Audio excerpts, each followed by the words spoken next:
I don't plan it, I just do it. And whatever it comes out to be, that's what it is.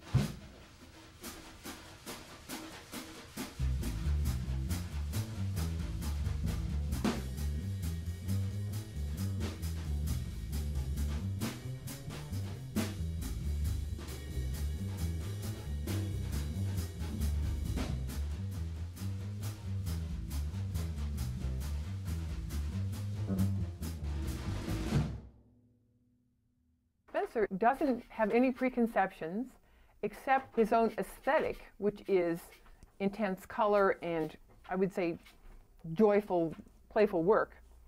But the form and shape it's going to take and the particular color relationships and the shape all come from the work and the materials themselves. So it's always a surprise what's going to be the result. I mean, who would have thought this would be coming out of this flat piece with a couple of slits? This is astounding. I don't think anyone could think this up. And I just shaped this until I got the right shape, and then I kind of like, okay, I like the little skinny piece, I like the little yarn coming out, I like the top part, but then I decided something wasn't right with the bottom part because it was just hanging. So I decided, well, I'm going to flip it over and made this nice, wonderful shape where this purple can be at the bottom.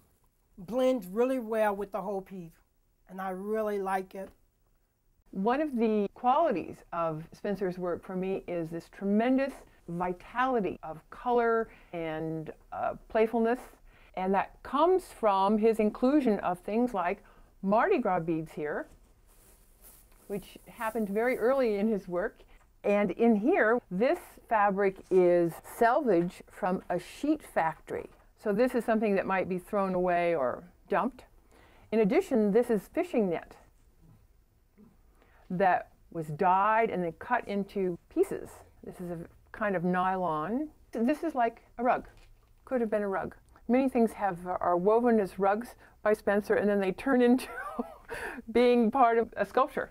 Who knows? In this piece, he's taken strips of the sheeting fabric and painted them, done textile painting on each of these strips. So when he weaves this, he stuffs it with fleece, and these become like sausages. The top is broken tiles, and then this wire is left over from a computer person who went out of business. And here it's kind of irreverent. He's just taking the wire and wrapping it as though it were string, incorporating a whole different texture in the piece. When you have a flat piece like this, you just take it off the loom and you stare at it. And then you try to shape it. Then you start doing some twisting and turning until you get the right shape that you want. So I try to at least come up with 5 different shapes. And I kind of feel that this one's going to come soon. Some of these have totem qualities, more shape to it, and kind of, for me, has like almost a body shape. One could imagine one's face coming through here as a Mardi Gras costume. There's a wildness and freshness in his use of materials. This hand-spun yarn, kind of out of control bursts of color and texture. He works with groups of yarns and he twists them. So one gets kind of a chevron view here of a mix of the yarn. And you could see here, he's not twisted it. This just kind of goes across, but this has this torque that changes the color relationships. So they're mixed even more than they might be.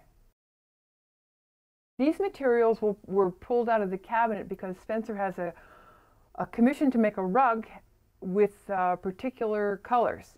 And Spencer has done a lot of commissions. He and I would go to visit the site, look at the colors that people want in their front door, or the living room, or whatever, and then we include the person in the process of keeping them informed all along. Like, come see how it is, here's a couple of choices that you have. Most people like his work so much that they give him tremendous leeway in terms of what he does.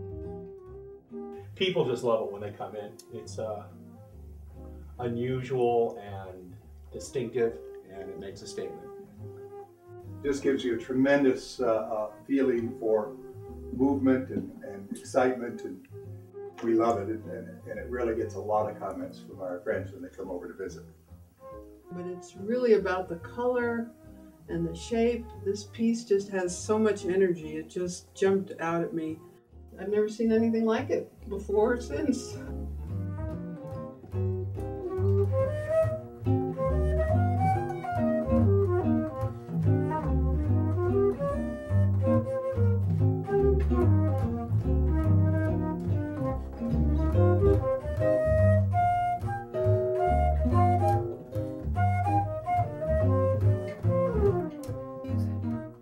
Someone bought this piece here, but they haven't picked it up yet.